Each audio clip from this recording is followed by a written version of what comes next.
Europe 1, Village Média. Philippe Vandel.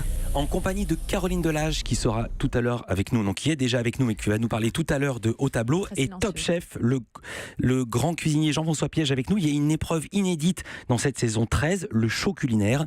Les candidats doivent effectuer devant vous les dernières minutes, cuisiner, dresser l'assiette. Ils sont très très impressionnés, certains tremblent même. Vous l'étiez vous aussi? Bah oui, parce que je crois qu'il y a même un moment donné, on voit que je sursaute. Vous sursautez parce qu'il y a une fille qui casse un truc devant vous, vous attendez. Non, je viens de spoiler le truc. Elle était géniale. Franchement, cette épreuve, elle a été géniale. Parce que même moi, j'avais un doute, parce que je pensais pas qu'ils allaient nous livrer autant. Et c'est là où je me suis aperçu que c'était vraiment des cuisiniers qui avaient un niveau.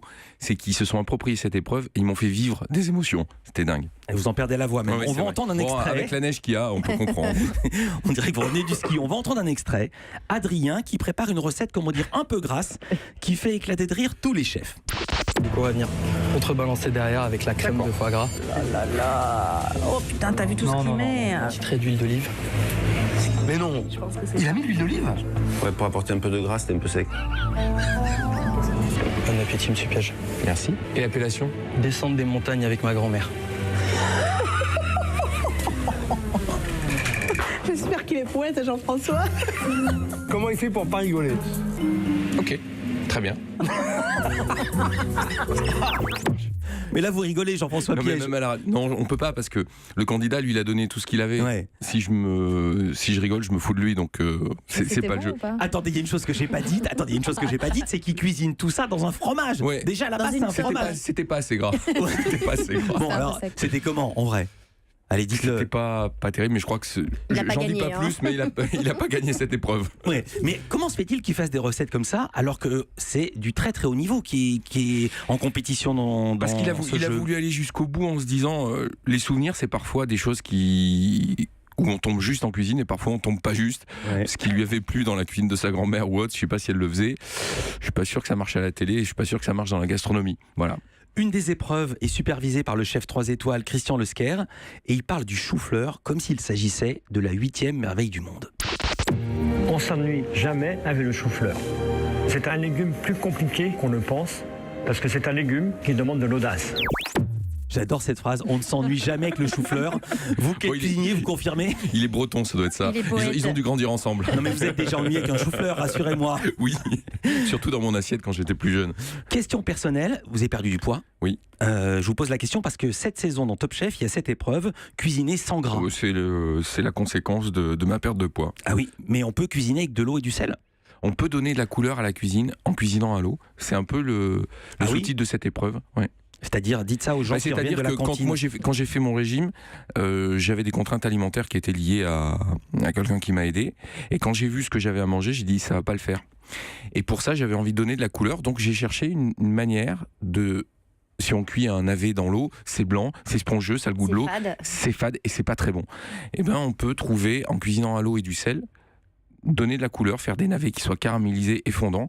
Pour ça, faudra regarder l'épreuve et je vais même en faire un livre. Allez, je vous donne une petite exclue aujourd'hui, j'en fais même un livre. Ça sortira quand? Là, ça va sortir. Ouais, vous avez 3 restaurants, bientôt 4. Le meilleur à 2 étoiles, c'est le Grand Restaurant. Pourquoi ce choix de passer à la télé? Alors, le choix de passer à la télé, il est simple. Il faut remettre ça en perspective. Il y a 10 ans. C'est pas aujourd'hui. Oui. Il y a 10 ans... Vous êtes dans Top Chef depuis le début, depuis la première émission. Et même avant, parce que j'ai fait la première émission qui s'appelait Le Dîner Presque Parfait. Et le Dîner Presque Parfait, j'ai vécu des choses tellement incroyables que quand la prod m'a dit on va faire une émission culinaire Top Chef, j'ai dit oui, je suis de l'aventure. Et puis il y a une chose qui me gênait aussi, c'est que j'entendais parfois si tu travailles pas bien à l'école, tu seras cuisinier comme Jean-François. Ça permet aussi de revaloriser un métier. Je pense qu'il y a beaucoup de gens qui aimeraient que les médias s'intéressent à leur univers.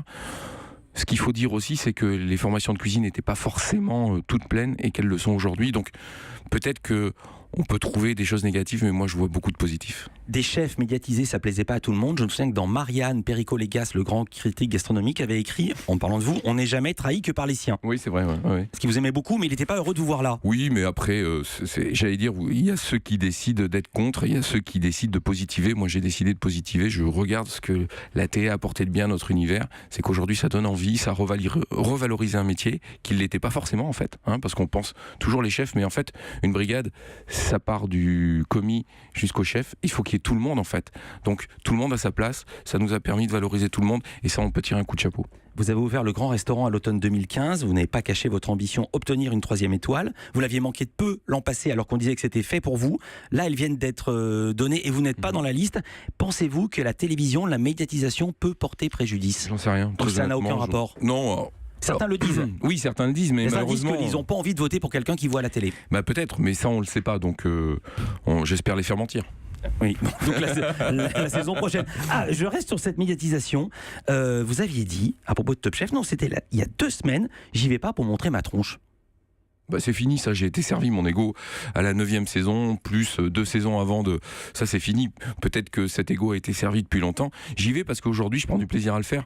Je pense que ça s'est entendu quand on a parlé des émissions, créer les émissions avec la prod et les vivre, c'est ce qui m'intéresse. Bon, c'est vrai que c'est médiatisé, mais c'est... Et on vous avait même vu, c'était la première ou la 2e saison en larmes en voyant le talent de certains candidats. Ouais. Et je me suis dit, tiens, il s'est mis des oignons avant. Mais... Non, parce qu'il y a des cuisiniers qui nous font vivre des émotions. Alors, nous, on n'est pas acteurs. Moi, j'ai pas le recul nécessaire pour parfois prendre de la distance. Je le vis comme je le vis dans mon restaurant, comme je le vivrai dans ma vie personnelle. Quand c'est génial, et ben ça se sent. Je suis comme Perico Légas, j'ai un compliment et une critique. Oui. C'est vous qui avez inventé l'expression « un plat doit raconter une histoire ». Mais alors maintenant, je l'entends partout, j'en peux plus d'entendre ça.